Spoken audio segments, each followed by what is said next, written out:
factors.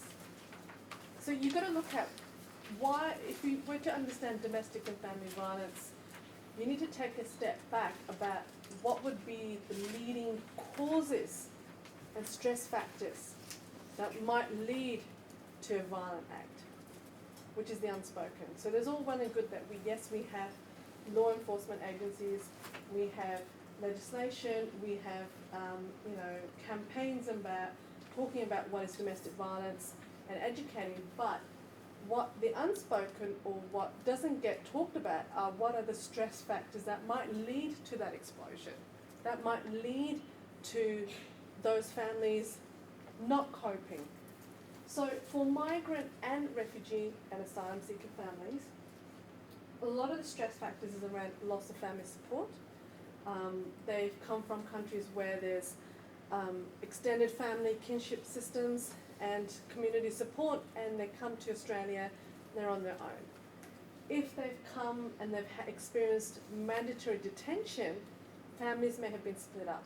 So maybe the husband and an older child or a young person is here in Australia, but half of the family might still be on Nauru or Manus or on Christmas Island. So you've got split families as well. Loss of networks, loss of connections. Then what you have is loss of stability and identity and belonging. Who are they? If they are being called, go back, you've got rhetoric around go back to your country, Muslims are no longer welcome, we want to put border walls up, then certain cohorts, certain community groups are going to feel we're not welcome here, we're not wanted here, we're not acknowledged here, and that's going to affect on whether they feel that they belong in Australian society. So that will affect their sense of identity and belonging.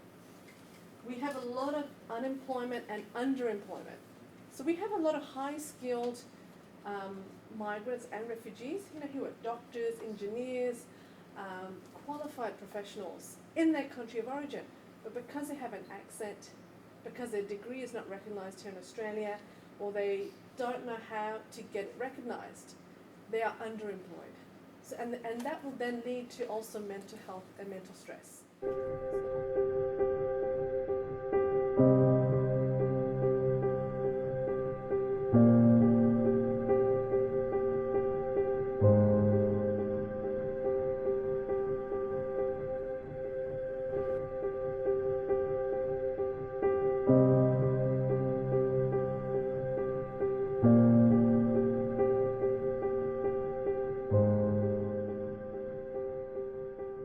Patriarchal culture, how are they asserting their control when you are assessing domestic and family violence?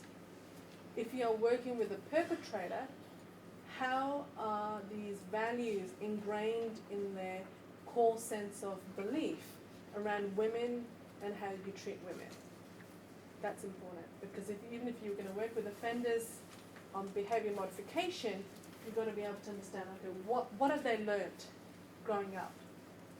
What's their core beliefs around the role of women in the household and who does what? Patriarchal views. So I've just drawn on a few sort of examples.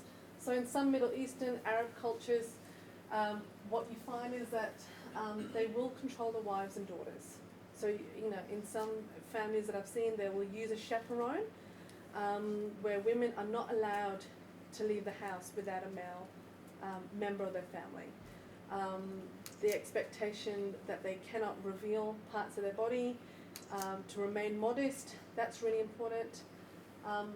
So even if you were to, listen to Malala Yousaf and her story about, how she was treated, her father empowered her, but yet she lived in a culture and a community that did not want young girls to receive an education.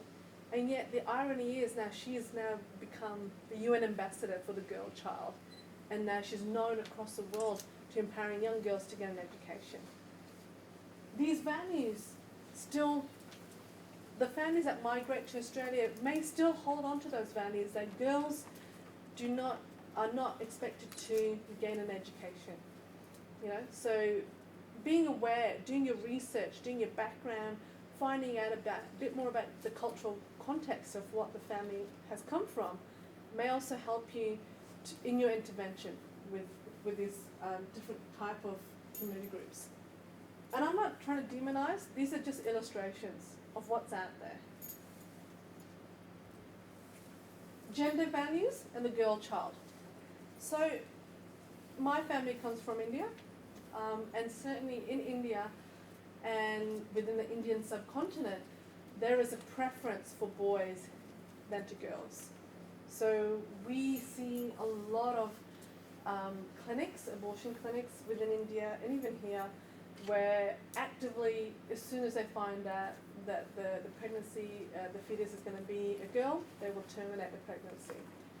We see a lot of girls who are abandoned in orphanages, who are mistreated as they grow up, because the girl child is seen as a burden on the family. Please, patrons. The girl child is seen as that you don't invest in her because she'll be married off. And the burden on the family is to do with the marriage and the dowry system and having the bride's family having to give to the groom's family. So what does that mean then for the girl child growing up and how they are treated in the household?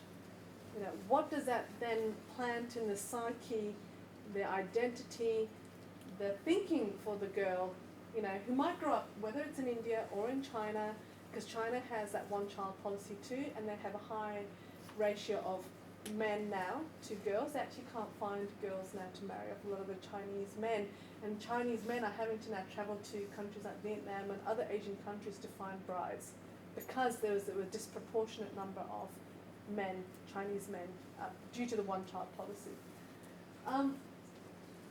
Understanding then, when these young girls grow up and get married, what then do they internalize about their role in society?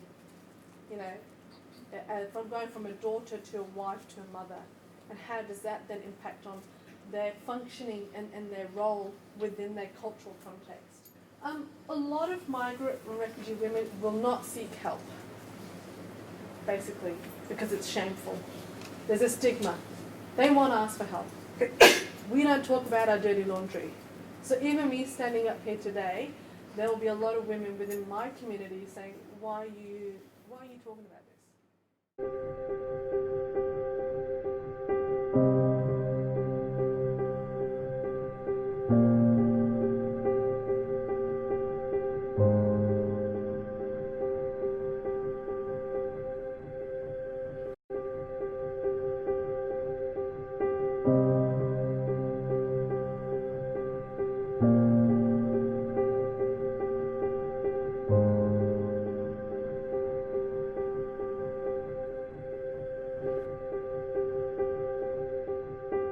I had no family here, and sometime when neighbor rang police, I never rang police to be honest.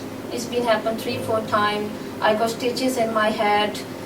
So then I go to temple and I saw there is in the bathroom they mentioned that when you cover your head, make sure you cover it with respect, not cover your bruises. And then I contact to DV Connect. That is very helpful. Thank you very much for that. And I contact to DV Connect and they said to me that you have to go for DVO and you can go for that.